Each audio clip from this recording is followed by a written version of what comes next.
పెరువనం ఆలయ ఉత్సవం తన పూర్తి వైభవంలో ఉంది. గ్రామం, నగరం ఉత్సవ ఉన్మాదంలో మునిగిపోయాయి. రంగురంగుల పందిళ్లు, వివిధ రకాల దుకాణాలు, చెండమేళం యొక్క శబ్దాలు, బాణసంచా శబ్దాలు అన్నీ ఉత్సవానికి ఘనతను జోడించాయి. ఆలయంలోని తిరువాభరణాలను ఊరేగించే వేడుక ఉత్సవంలో ప్రధాన ఆకర్షణ. ఈ సంవత్సరం తిరువాభరణాలను మోసే బాధ్యత రామంది. కన్నన్ రామన్ను అత్యంత అందంగా అలంకరించాడు.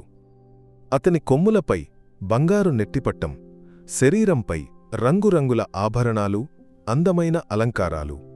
రామన్ గాంభీర్యంతో శాంతంగా నిలబడ్డాడు.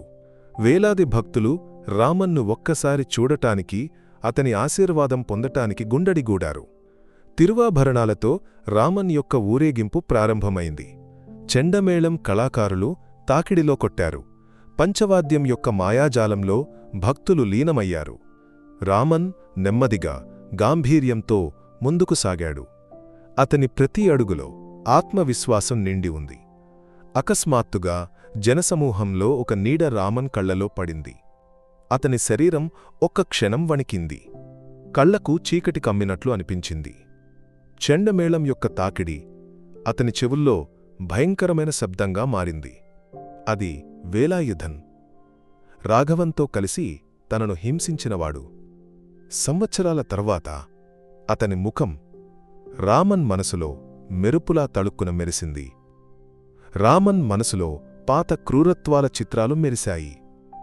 కొరడా దెబ్బల నొప్పి, ఆకలి యొక్క తీవ్రత, రాఘవన్, వేలాయుధన్ యొక్క క్రూరమైన చూపులు అవన్నీ రామన్ను వేటాడటం ప్రారంభించాయి.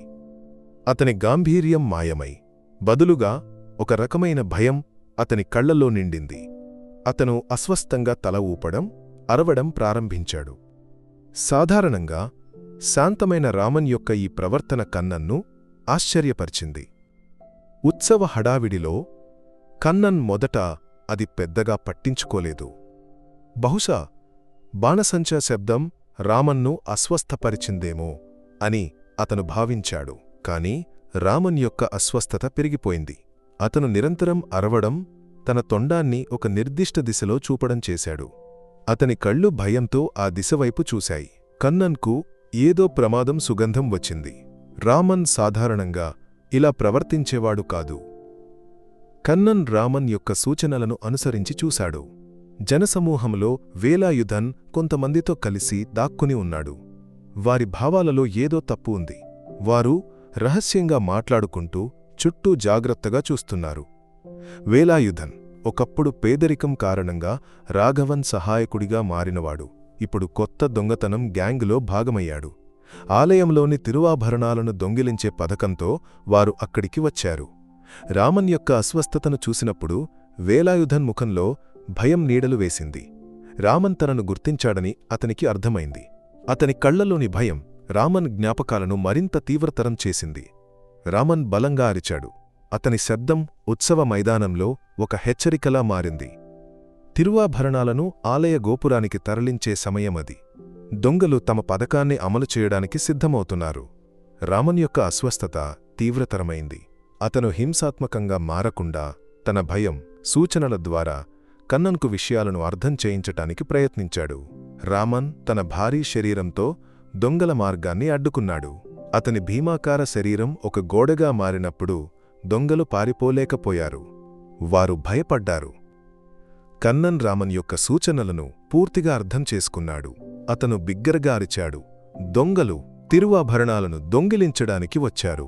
అతని శబ్దం విని జనం ఆశ్చర్యపోయారు. కన్నన్ వెంటనే పోలీసులకు, ఆలయ అధికారులకు సమాచారం అందించాడు. రామన్ తన తొండంతో దొంగలను అడ్డుకోవడానికి ప్రయత్నించాడు. అతని భయం అతన్ని ఒక రక్షకుడిగా మార్చింది.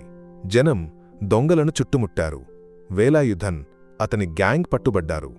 రామన్ యొక్క తెలివి, కన్నన్తో ఉన్న ఆత్మబంధం కారణంగా ఒక పెద్ద దొంగతనం నిరోధించబడింది. జనం రామన్ను కీర్తించారు. అతని జ్ఞాపకాలు అతన్ని ఒక రక్షకుడిగా మార్చాయి. కన్నన్ యొక్క ప్రేమ ఒక ఏనుగుకు ఎంత శక్తిని ఇస్తుందో ఆ సంఘటన నిరూపించింది. రామన్ శాంతంగా కన్నన్ భుజంపై తొండం వేసి నిలబడ్డాడు.